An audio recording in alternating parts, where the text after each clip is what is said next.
Dave Simon and his co-hosts are completing the remaining finishing touches for tonight's episode. If you are watching the replay, you can skip to the 4-minute and 54-second mark to get to Dave's intro. While you are waiting, watching live, take a look at the news and articles about pro wrestling and MMA from The Authority, the Ringside Report Network. Our website is at ringsidereport.net.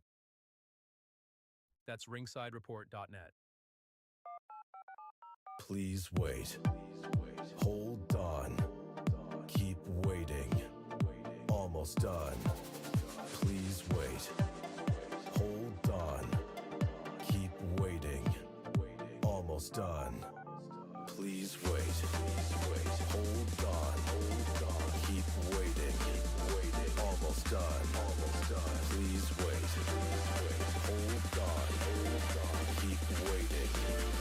Almost done. Subscriber is speaking at the moment.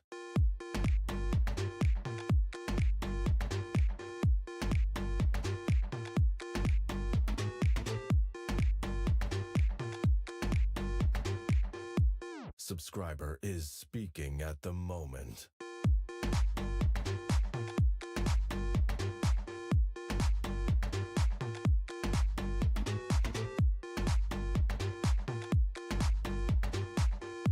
Subscriber is speaking at the moment.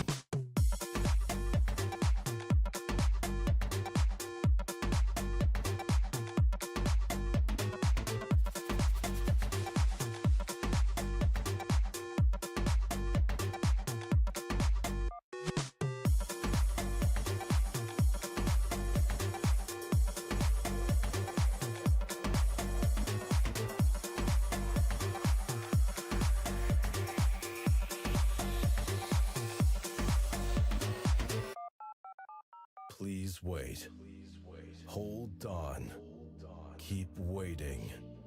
Almost done. Please wait. Hold on. Keep waiting. Almost done. Please wait. Hold on. Keep waiting. Almost done. Please wait. Hold on. Keep waiting. Almost done. Subscriber is speaking at the moment.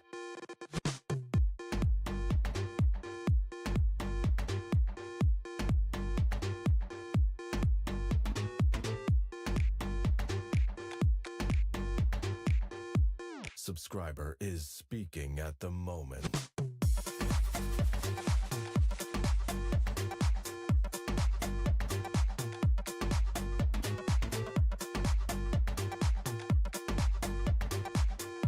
Subscriber is speaking at the moment.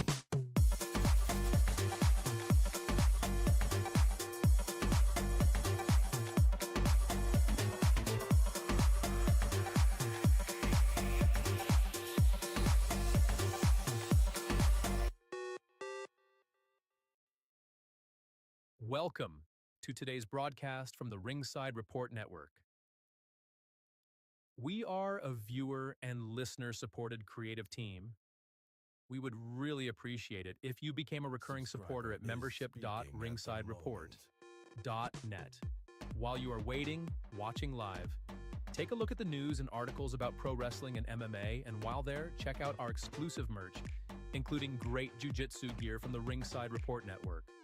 Our website is at ringsidereport.net. It's ringsidereport.net.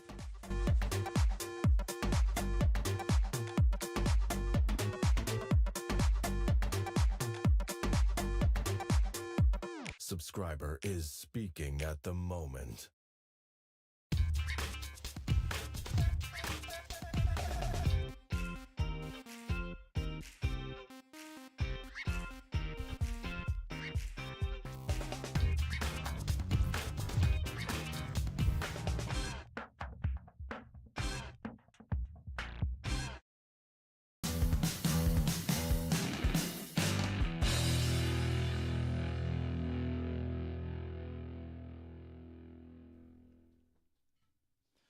What is next for the UFC after UFC 313? And we are previewing Dolidze Vettori UFC Vegas at the Apex this weekend. Ringside Report MMA is live. Let's go! Let's go indeed. We got the whole crew here. Everything's working fine. Something just fell, but that's okay. What's up, Chico? Chico, I'm oozing my cheese. What's up with that music, man? That intro music is I like scary, man. You like it? Well. Hold on. The subscriber.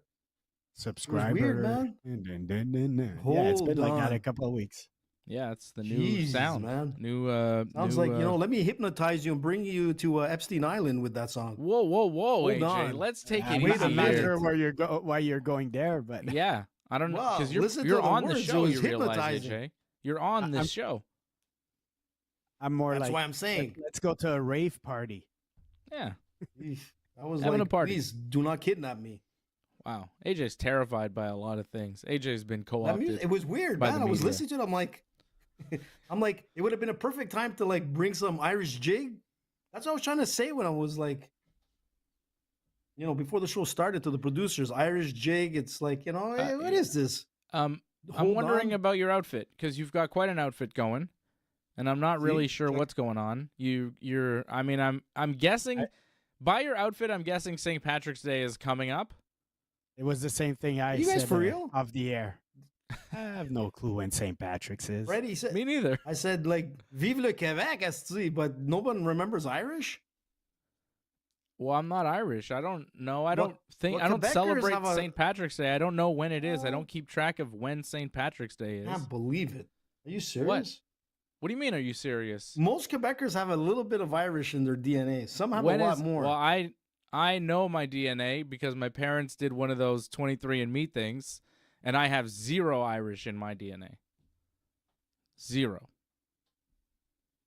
It's true. Johnny, it won't get edited. It was frightening me. Yeah, well, Freddie for sure has some Irish in him, guaranteed. He might. He's Quebecois. African American. That's true. Yep. Correct. So St. Patrick's Day is when, AJ? When is it? It's a Monday, actually. So I figured you guys would be like ready to go tonight with some gear, man. Hopefully, Johnny, tomorrow you're on. You got to wear some green. Get the green Phantom on. I'm celebrating a holiday, and you don't even know what it is. So why don't you take it easy and stop being so, greedy on the holidays? There's a holiday going on right now. It's sundown. It's officially Purim. So happy Purim. How about that? I know, man. I had a hamantashen. I'm enjoying Purim. Are you? You don't even know about Purim. I got a Purim gift today, in fact, Mr. David Simon. Just so you know. Yes, I did. In fact, I got 2 of them. Happy Purim, AJ. You got Purim gifts? I did. What did you get? Yeah, I got 2 of them. Well, one of them was, it's funny, but it was a bottle of Coke. And the other one was like an energy drink. Okay. And they said it was for Purim? It was for Purim, yeah. That's nice. You got to give. That's what they said. Yeah. So, well, thank you very much. I gave out some hamantashen today at work. Well, hamantashen to you, bud. Have you ever had a hamantashen? It's a lovely Purim treat, like a cookie with prune in it. Delicious. Yeah, I have a cake here, actually.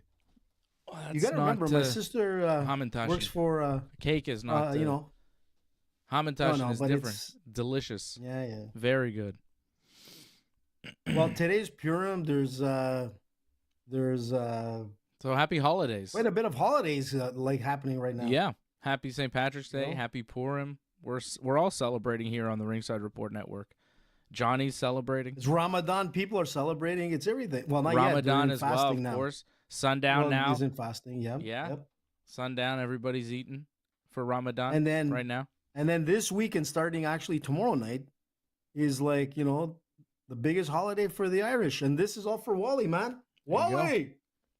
Well, happy Monday St. Patrick's is the day, Day, actually, Wally. the 17th. March Wally 17th.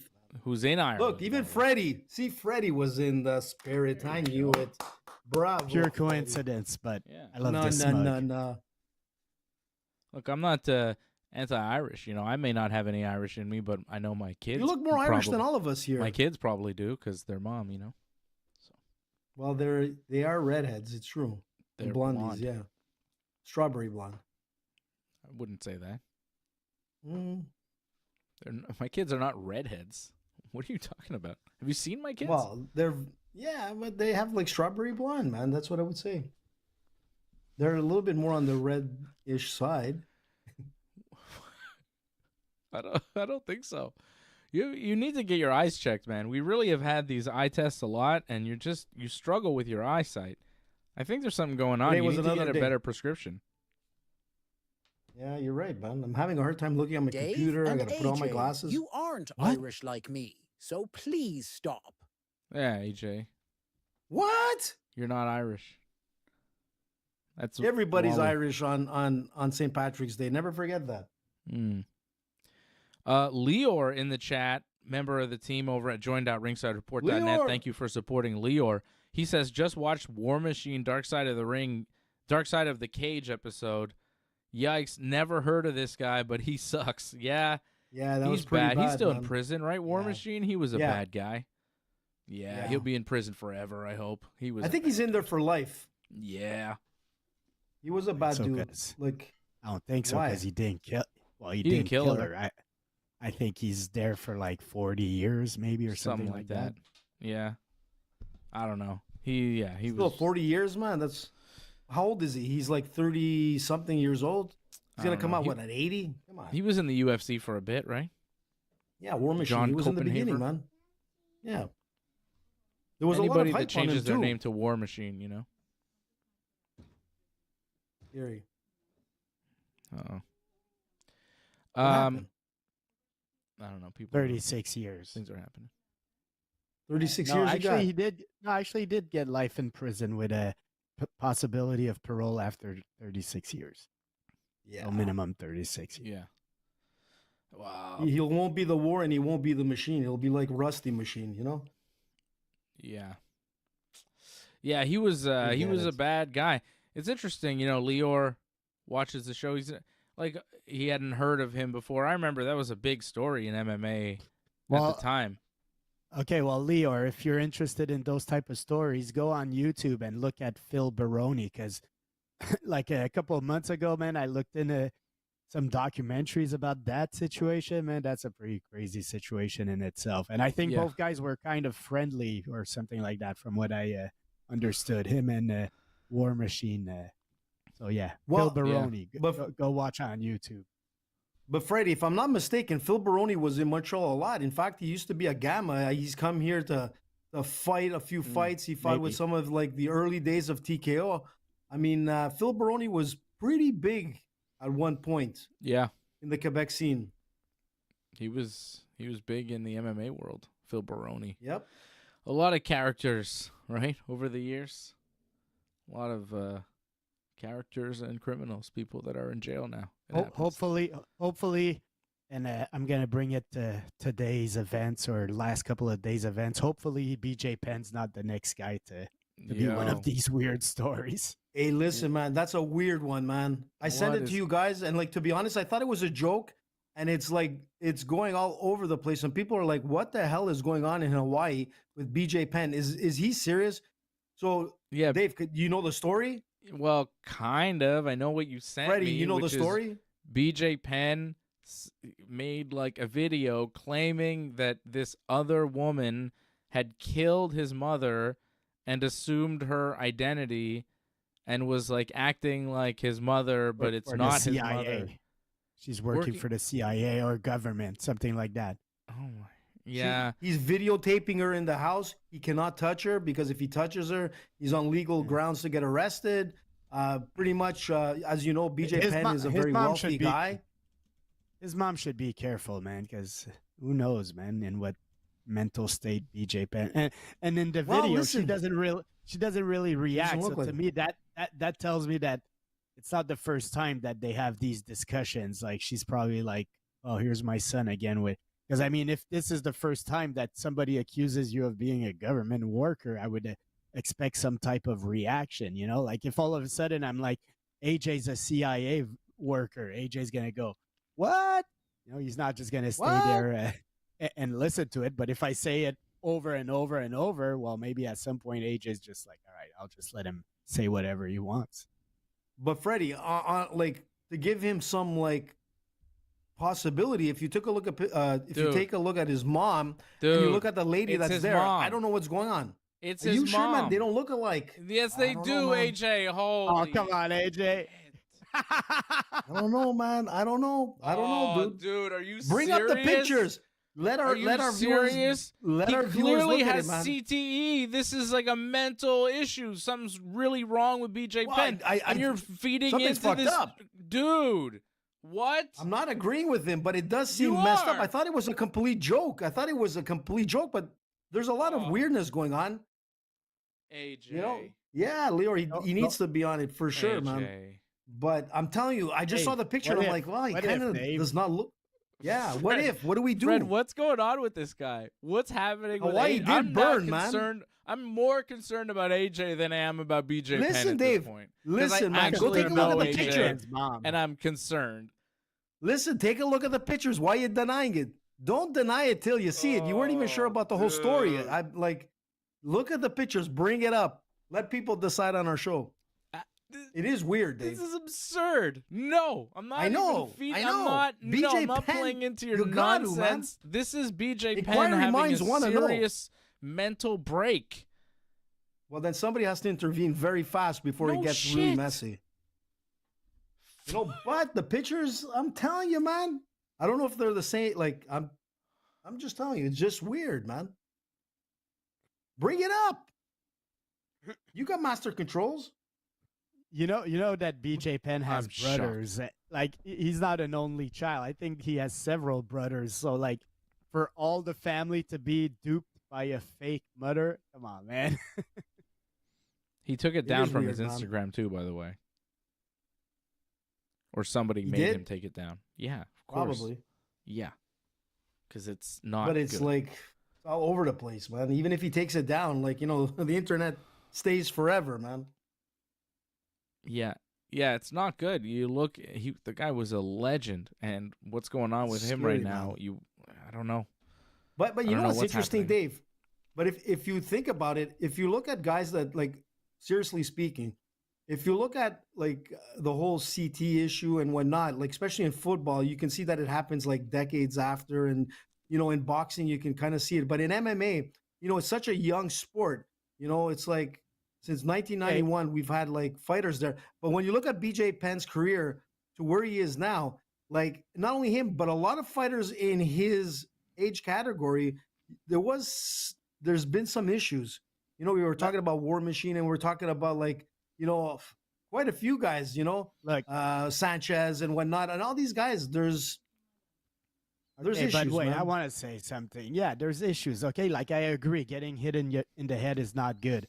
But you see, we mentioned Bill Baroni, War Machine, BJ Penn, Diego Sanchez. Like, I'm sorry, all these guys like have had substance issues, man, and it's been pretty obvious. Also, like for BJ Penn to react that way to me says he's not sober, man. He's like in a paranoid state or something. Like I don't know, man. I would suspect. I don't want to accuse him of anything, but to me, there's a definitely chance that he's on something. Yeah. I think it could be a combination of things going on with BJ. Yeah, Penn, exactly. Like getting hit in the head is not good, but yeah, being on all sorts of drugs also is not good. Yeah, well, a lot of guys get hit in the head and don't do what BJ Penn is doing, right? I mean, that also happens. But it's also a reminder for fighters, get out when you can. If you can, get out. Like George. You don't need to keep going. Like GSP went out, he went out on his terms and it was good. Khabib went out on his terms, and he's good. Now, yeah, but you see, both these guys live a healthy type of life. You see, George is retired, but you're always seeing videos of him training, things like that. Like he's not living the party life. Like he might party here and there, but he's not living the Nick Diaz life or the Diego Sanchez life. the BJ Penn life. You know, Yeah. he's living a wholesome life. Yeah, but I'm not thinking about, like, George is good, but there are guys that are in the UFC now, like a guy like Israel Adesanya, where you go, do you really have to keep going, man? You know, do you? It might not be good for you long term. You know, like some of these guys, they kind of hang on a little too long, and it's like those few fights at the end, they're not worth it. I don't think it's worth it. For your health, for your long term, you know, go out while you can, when you can. Even, you know, you look at Conor McGregor. How is that story going to end? You know, he's not fighting. I don't know what's going on. Again, the Conor McGregor, if the story goes even more sour, I'll bet anything it has nothing to do with the punches he got to the head and much more with the stuff he's put into his nose and all that. Yeah. Well, yeah. Well, it's not about the fighting, really, in a lot of these cases. Mm-hmm. But it's just there's so many examples of guys. You know? It's tough, man. It's tough to see, like, fighters that, you know, that to me were, like, they're legendary. You know, you look up to them, like, you know, especially like a BJ Penn. I mean, like, his fights were epic, you know? You know, that whole thing with George St. Pierre, everything, man. BJ Nick Penn Diaz was a legend. too, man. But to see see Nick him, like, Diaz deteriorate today, you're like, he wow, is. what happened? What happened to Nick Diaz? You know? Drugs. Yeah. Hard drugs. Yeah. Well, you see him with those videos not too long ago. He's off the side of a sidewalk and he's lighting grass on fire. I mean, I had to double take. I'm like, it can't be like any of the Diaz brothers. But it was. You know, it's sad. It's sad to see, like, legends, like, you know.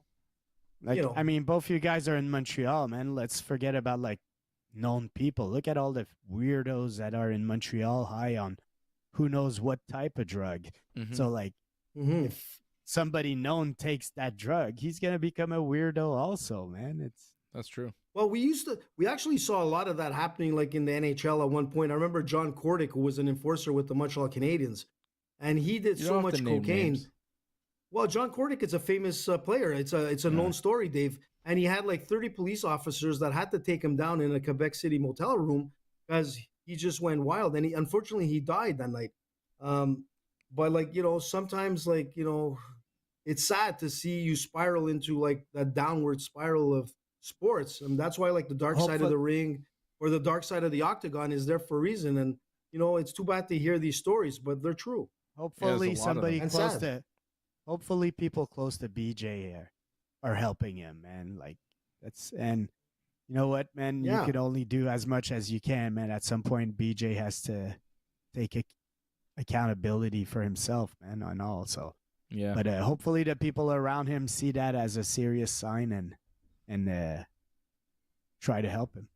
Okay. But shouldn't the UFC at some point have looked and, like, intervened? Like, you know, like, that's what I always say is, like, shouldn't an organization really come in and like, you know, take some action before it gets into a point where it's, you know, return? How about this? The WWE, for many, many years, and I'm hoping and I'm assuming is still the case, would pay for your rehab if you ever work for them and you wanted to go to rehab. They would pay for it. If you needed, like, rehab for drugs or whatever, they would, alcohol, whatever, they would pay for rehab. If you had, like, substance abuse issues, they would take care of it. Now, TKO is a different company that owns the WWE and the UFC. I don't know if the WWE still has that policy where they're going to pay for your rehab. I don't know. I think they do. I haven't heard otherwise, but I'm assuming that they do. I wonder if that extends to the UFC now, because I think it should. Definitely it should. I think that's a fair thing to do. If the WWE is doing it too, like, if they have that policy in place for their company and it's all owned by TKO, shouldn't the UFC guys get that too? If you're a UFC fighter, you ever fought for the UFC, and you need rehab because you've got substance abuse problems. That's a little bit different. If you've ever fought for the UFC, or are you currently under contract? Man, if you ever wrestled for WWE, they will hook you up. Yeah? Yeah. Good. Well, that's a good thing. But they took so much heat from the media over so many years for drug stuff, with steroids, with painkillers, with, you know what I mean, with everything. So many people dying that they kind of had to give back. And UFC hasn't been around that long to get that kind of heat from the media. And they really don't take any of it. Because the media, like the general mainstream media, doesn't really pay enough attention to the UFC and their former stars to care about, you know what I mean?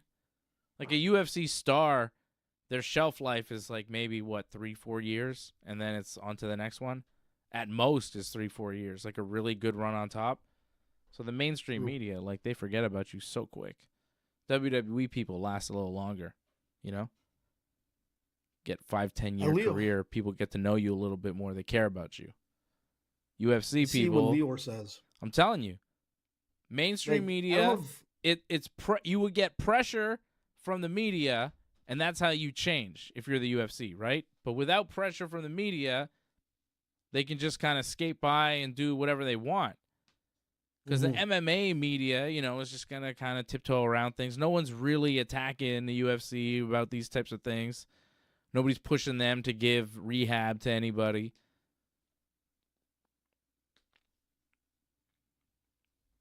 And no one really cares. I see a comment from Lior. He goes like, do you really think that Dana White doesn't care about his fighters? Like, overall, realistically speaking. I don't know. I think he cares about some of them a bit. Cares to a point. Why some of them more than others. Yeah. He cares about. It seems like he cares about you as long as you make money. But I mean, also, like, okay, like I don't want to get into businessman that's a heartless here mode, but like it's a little bit much to expect for Dana to care about all the hundreds of people that fought under his organization over the years and all that. Like, that's why I go back. Should it be their responsibility? I'm not sure how all that goes. You know, somebody fought for you for a year, and then you gotta be like for lifetime supporting him of whatever bad decision he might make. I don't know. It's a tough road. I mean, you know what, Fred? Hang on, AJ. I mean, I like the way, like, in pro wrestling, right? In the WWE, the way Vince McMahon kind of designed it, and say what you want about the evils of Vince McMahon, and, you know, we could talk about that, but, you know, it's probably too gross to talk about. But they take care of their former wrestlers more than the UFC takes care of the former fighters. Like, Vince seemed to actually care about his talent. Well, because like you said, most of them are there for many years. But what about a guy that spends like 1 year in WWE and never comes back? You think Vince would really care about that guy? Depends who he is. So like, you know, Dana cares about like Chuck. He cares about he? Forrest Griffin. He cares about those guys. Come on, man. He gave them some paying jobs, not doing nothing. Chuck doesn't have. Chuck lost that job years ago. Chuck doesn't have a job with the UFC. Okay, well, I mean, again, like Dana doesn't owe them a lifetime of that, and he doesn't give any of them any. I mean, some of them get to do commentary, but like it's a handful. What I'm saying is the WWE system allows for more of the former talent to stay on to do this or that or whatever. And they have a longer shelf life because you can wrestle for way longer. And the UFC guys, like, the turnover is so quick. And there really isn't room for the former fighters to do anything around the company. You don't see them around doing anything. You see them once in a while in the crowd, but, like, okay, they get free tickets to the show.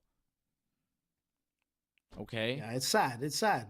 And I was going to say something, like, off of what Fred said is, you know, it's happening in the UFC, but like it happened in all sports organizations. And I remember like the Montreal Canadiens, you know, at one point, I remember Doug Harvey. I don't know if you remember Doug Harvey, Fred, but he's a legendary Canadian defenseman. They named an arena off of him. Doug Harvey Arena in NDG. I know about that. Yeah. So I met Doug Harvey as a kid, you know, with my dad. How old are you? Exactly. But the thing is, but I'm just saying, I was a kid, man, but I didn't know who he was. I just saw this man. And my dad said, you know, this guy's like, he was a legendary hockey player. The problem is that like, he pretty much lived and, passed away like penniless, from what they say. And that's the problem is that like, I think it's the drugs sometimes come into place when you don't have the same pocket change and that lifestyle that you want to maintain over time. And I think it sort of like escalates into what we see, maybe what's happening with BJ Penn, and which we've seen with a lot of other players. In fact, I think it's just when you're away from that spotlight, sometimes it's like there's a lot of pressure that you're not performing anymore and people forget about you. There's very few like George that's still in that spotlight. But how many people can you go up to in your circle of, acquaintances and whatnot and say, BJ Penn? Most of them won't know. Some of them might know George St. Pierre, but that's might. It's crazy, man. And that's the problem. I think it's the downfall of being away from the spotlight. It's hard to swallow. I'm just getting word. Apparently, Doug Harvey watched me play T-ball a few times when I was a kid. So. What? You see? I'm not that old. Thank you. Well, I was a kid. I had no team. idea. Huh. Still, man, he watched you. One of the legends watched you. He watched one of the legends of NDG baseball. Me. That's right, man. Legend of NDG baseball. So that's what I'm trying to say. Legend of the Lynx. That's what happened is that the pressure was on the Montreal Canadiens to change that. And then they got into the NHL pension plan and all the rest of the stuff that came with it. But if there wasn't pressure from the fans, to see people like literally that are heroes and you have to like give them handouts, it's bloody sad. And that's the thing with the UFC. They were talking a long time with the UFC unions and all that kind of stuff. But, okay. Look, you're saying about the WWE, but how about now, AJ? Antoinette how about right now? With you. Let me ask you this. What does the UFC do now? What are they going to do? Because they just lost the golden goose. The one that lays the golden eggs. When they needed a main event for UFC 300, they called Poatan, Alex Pereira. Can I get a Shama? Shama. And now we got no Alex Pereira because he lost to Magomed Ankalaev in a boring 5-round decision that I predicted last week on this show, by the way. A boring 5-round decision that people would be unhappy with. Probably one round that went either way. And then a lot of clinching up against the fence and just holding. I said that Magomed was going to do exactly what he did. And I've been saying that he was going to become the champion for many years now. Shama.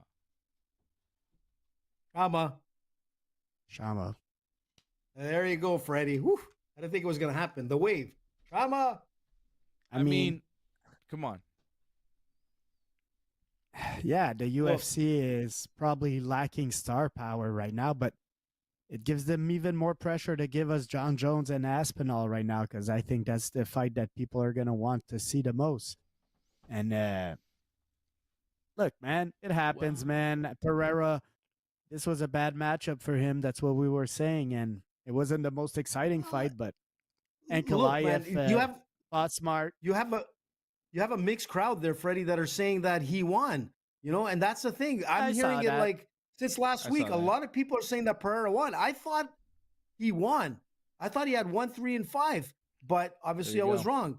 Yeah. But Antoinette saw that too. But I was like, the 3 was where I was like, wrong. Either or. Here's the thing. You're not wrong. Like, what? No, when you say Pereira 1, 3, 5, I go, yeah, all right.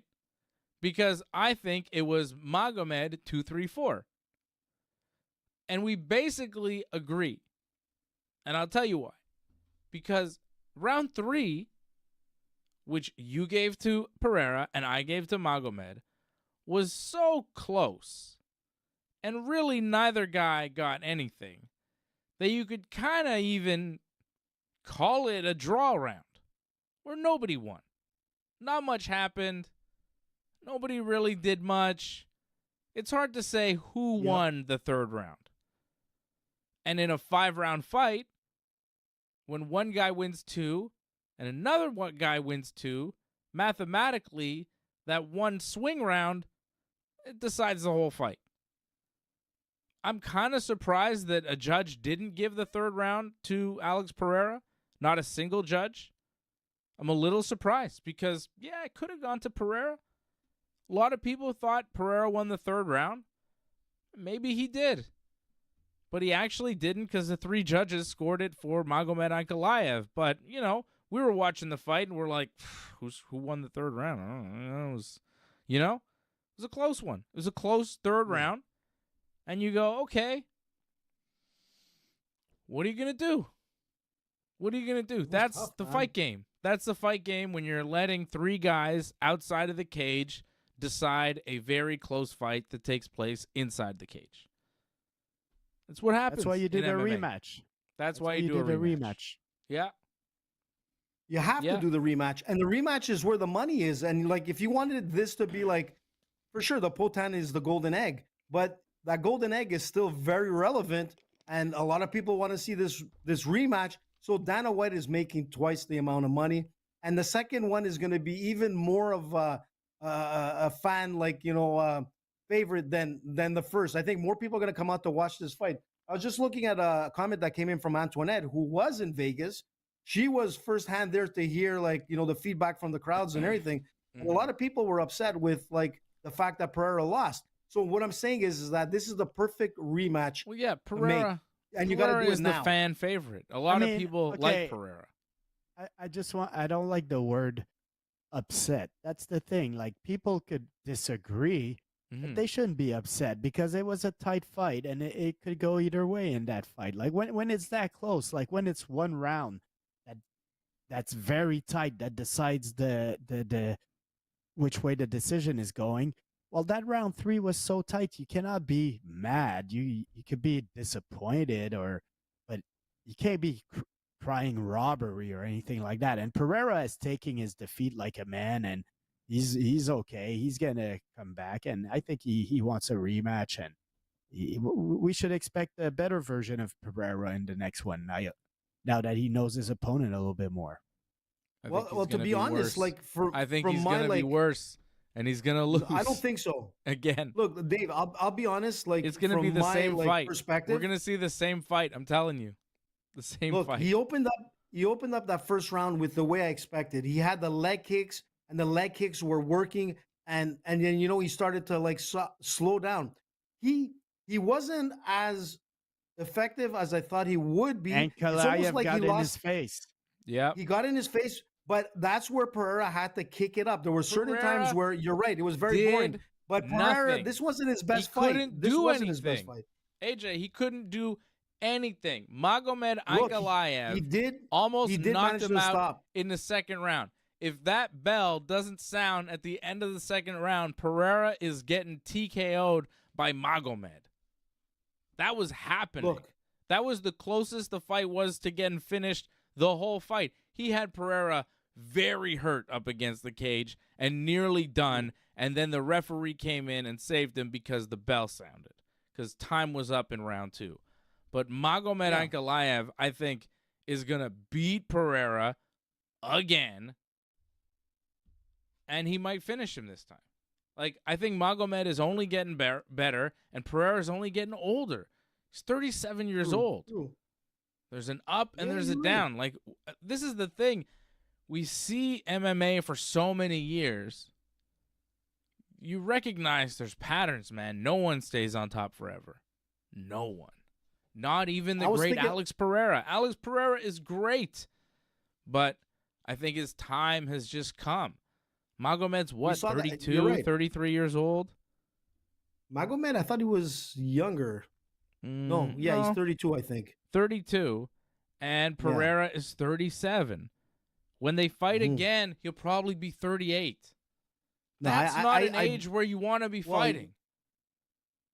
32, 33, 34, that's an age where you want to be fighting. That's good, But 38, it doesn't last forever. It's not like, whoa, Magomed's so much better than Pereira. It's just like, there's a time and a place for everybody. Everybody has a prime, and everybody ages out of their prime. That's how MMA works. No, that's how sports you've got to works. point out. But MMA, it's like MMA seems like a very steep drop. Like you hit an age and then it's just like you're done, and when you're done, you're really done. It's weird. Well, there's a lot of wear and tear, Dave. And you know what? I was thinking about it all week, and you were right about that. You know, I was trying to analyze it. I'm like, man, he didn't just kick it into fifth like he usually does. And I'm like, what was the problem? He started off good. He kind of started to slow down. He came up a few times where I thought like he was doing okay, but it wasn't his best fight. And then what hit me was what you said, and you're right. Father Time, never loses. And I was thinking about you, and I said, you know what, Dave's got a point. The guy's 37 years old. He's past that clock of 35. And this sport there's a lot of wear and tear, and if it's not in the fight, where it's actually easier than the training camp at times, because there's that buildup and there's that wear and tear, and there's so much things going on in every sport. But this sport here is the hurt business. And you're going in there, and chances are, even if it's a 5-round decision fight, there's a lot of hurt that went on. And we saw that, throughout that night. And I thought of you, and I'm like, you know what? Yeah, if I had to give one reason, yeah, Dave was right. That 37 is the factor. The fact that he's been this successful at this age is kind of amazing. Now, Jon Jones is also 37, and I think Tom Aspinall is like 32 or something. Like he's young. That's the other thing, and that's why the UFC wants that fight, because they know Jon Jones is about to retire. Aspinall's 31. Jones is about to retire, so they can't make money off him anymore. So they want him to feed him to the younger Tom Aspinall to make Tom Aspinall a main eventer for them, so they could start selling pay-per-views with him, because they know they need a star. So if they can get a guy to beat Jon Jones, all of a sudden they have a star in Tom Aspinall, where he's no longer the co-main event for Belal Muhammad and Leon Edwards. Okay? And they need Tom Aspinall to fight Jon Jones and beat Jon Jones. The UFC wants a Tom Aspinall fight. Jon Jones is not so interested. Dana White is so focused on getting that fight against Jon Jones because he knows he's got maybe one Jones fight left. And after Pereira lost, he knows he's only got one Jones fight left. It's not against Pereira. It's against Aspinall. And he needs to make that happen so he can make a star out of Tom Aspinall off of Jon Jones. Only problem is, I don't think Jon Jones is going to lose to Tom Aspinall. He's going to win and then walk away and say, fuck you guys.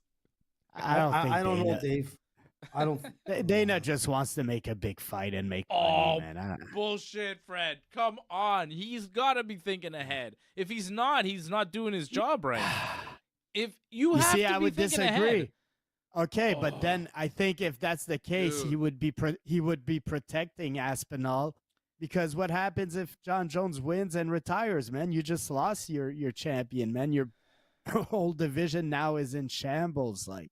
So I think if anything, like he would be protecting Aspinall if he just wants to make a big fight. I don't know. I don't know about that. Conspiracy, both of you, man. Both of you with the crazy conspiracies. Come on. Right if he now. really wanted to make the biggest fights, why didn't he give Khabib to GSP? He was protecting Khabib the same way he would be protecting Aspinall. That's what I'm saying, though. He was protecting Khabib. So if Dana actually had a dog in this, he would be protecting Aspinall. He wouldn't be feeding Aspinall to the Lions. Jon Jones is going to beat Aspinall. Jon Jones is 37. He's only fought Stipe recently. And Aspinall's, like, pretty good, man. Aspinall's good and big. Like, Aspinall's not an easy fight for Jon Jones. Like, I'm the biggest Jon Jones fan. I love Jon Jones. He's the best ever. But he's 37. Aspinall's 31 and, like, a legit heavyweight with all the tools. He moves really well. Like, if Jones can very wrestle well rounded him and, like, if he can out-wrestle him, he can win. But I don't know if he's got the speed and athleticism anymore to do it. He's just been doing it for so long. I'm worried about that fight. Like, I don't want Jon Jones to fight him. I want Jon Jones to beat him, but man, that would be, I think, the most worried I would be going into a Jon Jones fight ever. Because every Jon Jones fight I see, I'm like, oh, he's going to win. It's Jon Jones. He always wins. But against Aspinall, it's like, God damn, man. He's 37, might be 38 when they fight. Aspinall's so much younger. Aspinall's in his prime of MMA. The prime of MMA is like 29, kind of like 30, really. 30 to like 35, 34, 35. Jon Jones is past that. Aspinall is just entering the like real good prime years of his career where the body and the strength and the technique and the knowledge all come together. I don't know. I just think it's a tough fight for Jones and he might not win. But Jones, easy. I don't know if it'd be easy. I don't know, man. I don't know if it's easy. But I think it might be. Like, it might be because he's so amazing, right? He does these things where you're like, man, this might be a tough one. And then he goes in and just smashes him. You're like, why would I ever doubt this guy? He's a god among men, you know? He's been doing it for so long. But the thing is, you can't do it forever. You can't. You can't. We saw that with Pereira. Doesn't last forever. Yeah. You know, I was at just the same time, we knew Pereira had flaws. I don't believe Jon Jones has flaws in his game. That's a good point. It's a very good point. He is flawless. Yeah. So listen to this. He's man. so far beyond MMA and MMA fighters that And I think he has the best fight IQ. This guy's always prepared, always has a game plan and applies it. He's never going away from his game plan. Yeah. Fight you IQ. got me Come on, convinced. man. Yeah, he's going to win for sure. It's Jon Jones. What are we talking about here? He's the best. But listen. I just saw something come up, and it makes a lot of sense. When you look at guys like Anderson Silva, who was unbeaten, when he fought like Chris Weidman, he was 38 years old, and he was on a historic 16-fight win streak at that point. He was 38 years old, and obviously Chris Weidman was much but that younger. was pre-USADA, dude.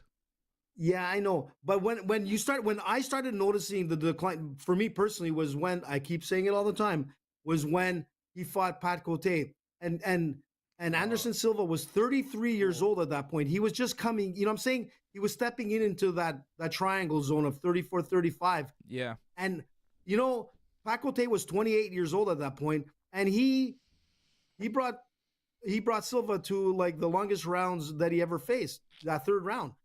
And that, to me, that was the decline of Anderson Silva, where I noticed like, oh man, there's a hole in that wall.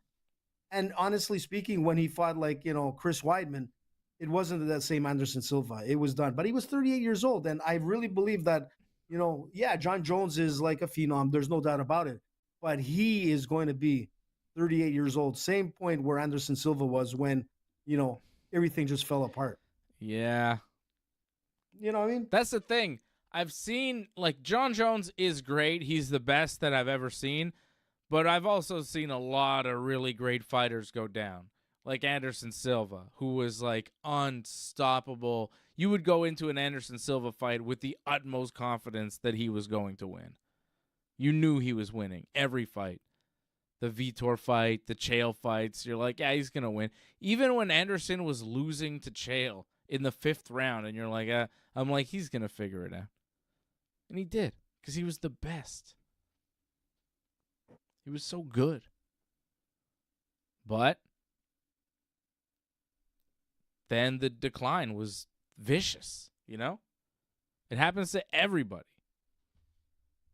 All right. AJ, speaking of decline, how are you? How are you? Bud? You're still hanging in there? All right. I'm still hanging. I was just like freaking out thinking that he was 38 years old, Anderson Silva, you know, and, you know, age does play a factor.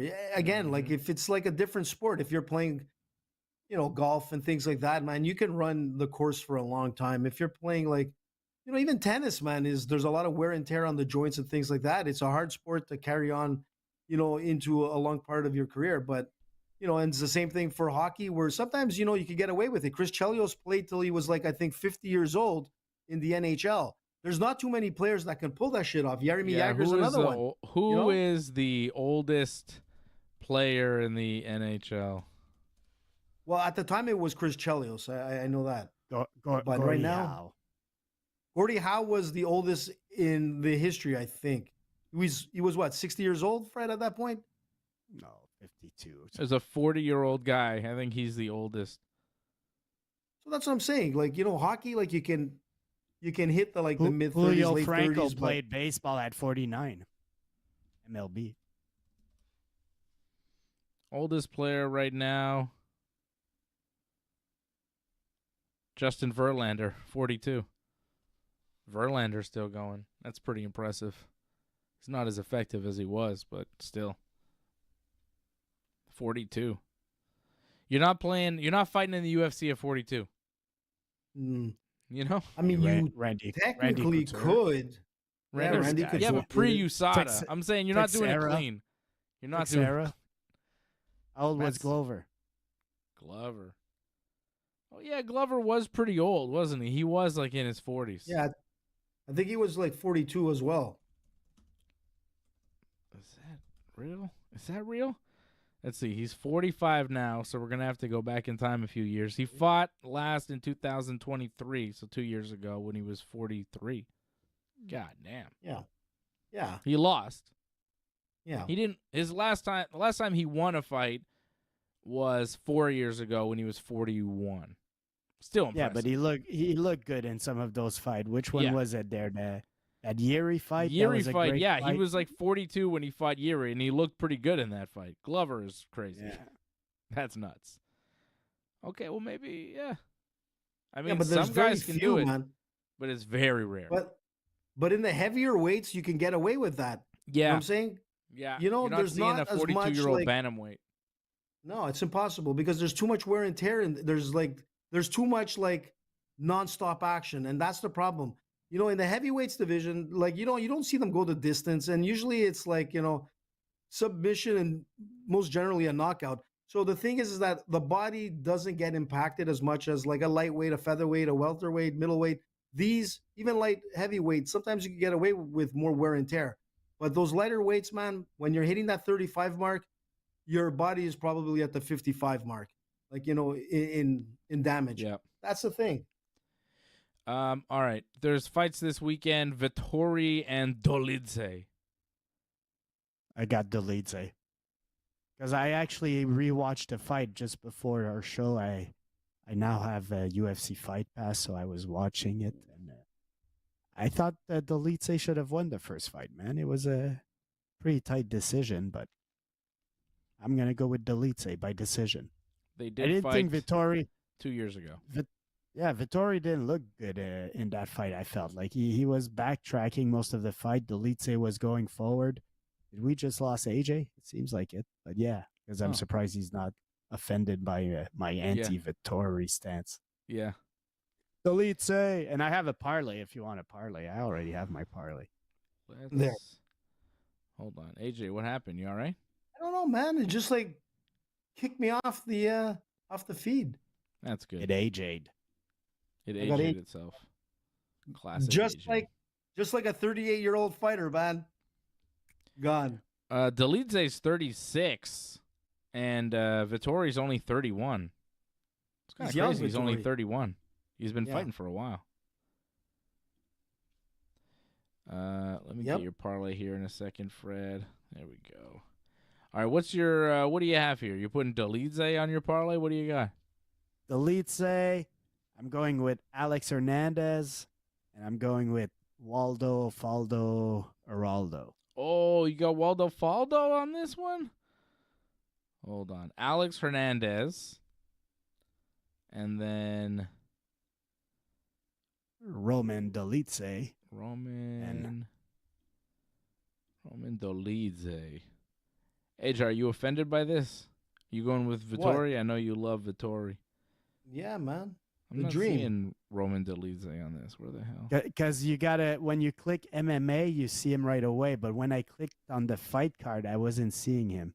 He's plus 125. Oh yeah, there it is. Okay, and Waldo Geraldo Acosta Cortez Faldo.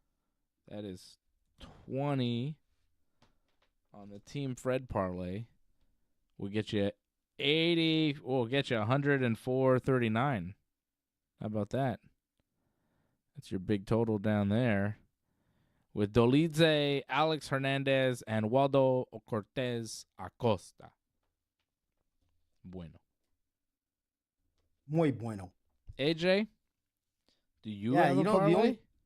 I do, and the thing with Dolidze is that it's his takedown defense, that concerns me the most. It's only 33%.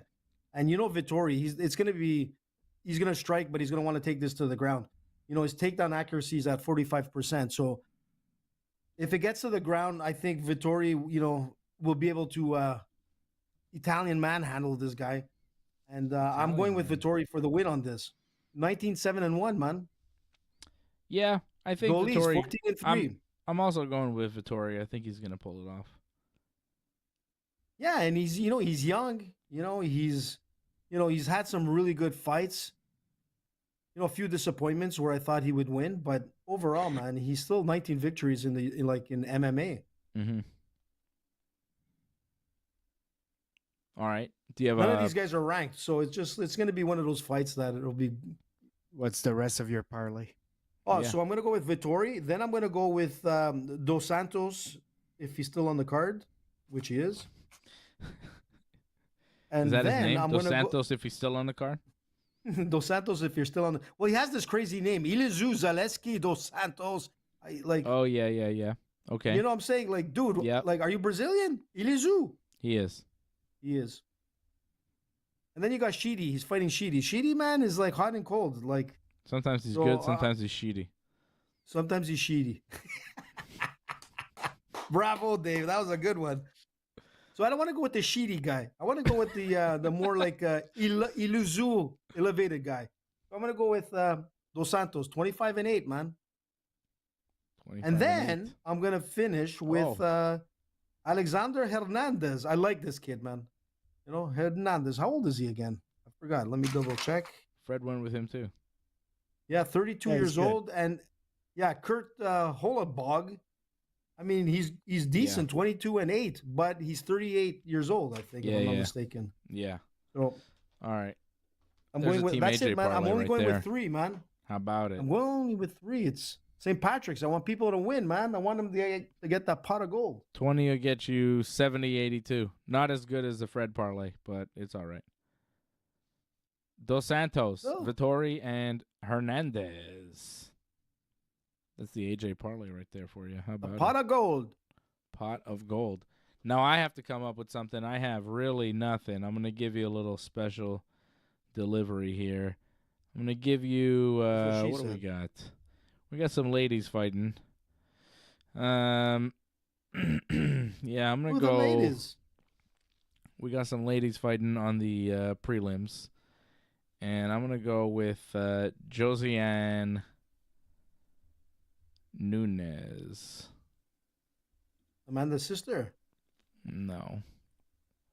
I'm going to go with Josiane Nunes on the undercard. And I'm going to jump on with you guys and go with Alex Hernandez because you're both very excited about him. And I'm going to round it out with, I like Waldo Hernandez, Acosta Cortez. I don't know why I said Hernandez, but why not? Throw it in there. No, I'm going to go with Vettori as well. I thought you were going to go with Stephanie Luciano when you said the women. I was like, okay, I'm pretty sure it's going to go that way. Stephanie Bruna, nah. Yeah, I think she's going to beat Sam Hughes. Yeah, let's throw that in there too. Yeah, I like that fight. There you go. There's a 4-fight parlay for Team Dave. How about that? Dave went nuts with more fights than AJ. We're going with Vettori. We're going with Hernandez. We're going with Stephanie Bruna Luciano over Sam Hughes. And we're going with Josiane Nunes over Priscilla Cachera. And that is a $20 parlay that will get you how much? Chin chin. How much? 102.52 over at bet99.com. Nice. How about it? Nice. That's not bad. Pot of gold, Dave. The pot of gold. That's a pot of gold. There you go. Where's Wally when you need him? Hey, AJ. See. Tell me, my young lad. Happy St. Patrick's Day to you. Thank you. I hope you have a good celebration. Happy Purim. Well, there's the parade as well. Let's not forget the parade. Montreal has one of the longest Irish parades, I think, in all of North America. Cool. Well, that's nice. It is nice. I will be back tomorrow night with Johnny North to talk about pro wrestling. And I think we're on early. I think we're on earlier because SmackDown's on early, like on Netflix. What time did I say to Johnny that we're going to be on tomorrow? A well-organized show, Dave. It's a well-organized show. You think? We're on at 8:30 tomorrow because SmackDown's on in the afternoon. So, because they're in Barcelona, Spain. What? Yes. So SmackDown will start at I think 1 o'clock in the afternoon. It'll be live on Netflix, which is sick. You think any UFC fighter might be there? And Monday afternoon Raw, too, because they're going to be basically all the WWE shows are going to be on Netflix in the afternoon for the rest of the month because they're in Europe all month. Like they're in Barcelona for SmackDown tomorrow. Monday, they're in Brussels, Belgium for Raw. Next week, they're in Bologna, Italy, AJ, for SmackDown. What? Okay. Bologna. The following Monday, they're in Glasgow, Scotland for Raw. Then they're in London, England for SmackDown. Then they're in London, England again for Raw. So that's like the whole month of March now. Every episode of Raw and SmackDown in Europe. So it'll be on in the afternoon for us on Netflix. In the States, I think they're still airing it on TV, the SmackDown, like at 8 o'clock or whatever. But here for us, we get SmackDown on Netflix, so we get to see SmackDown and Raw live when it actually happens, which is sick. So, Europe. They're in Europe. SmackDown in Bologna, Italy, AJ. That'll be interesting. I'd like to see how the crowd reacts to that. Mamma mia. All right. So tomorrow night, 8:30. Me, Johnny, here. The great Johnny North, wrestling. Man. A little earlier than normal because we don't have to wait for SmackDown or anything. So we'll be on early for Wrestling Uncensored right here on the Ringside Report Network. Thanks for sticking with us to the end. We would really appreciate it if you could help us spread the word. Please share this episode on whichever social media platform you use. Add a comment below and consider reviewing us on Apple Podcasts. We are an audience-supported network, so consider becoming a recurring supporter at membership.ringsidereport.net. Check out our website at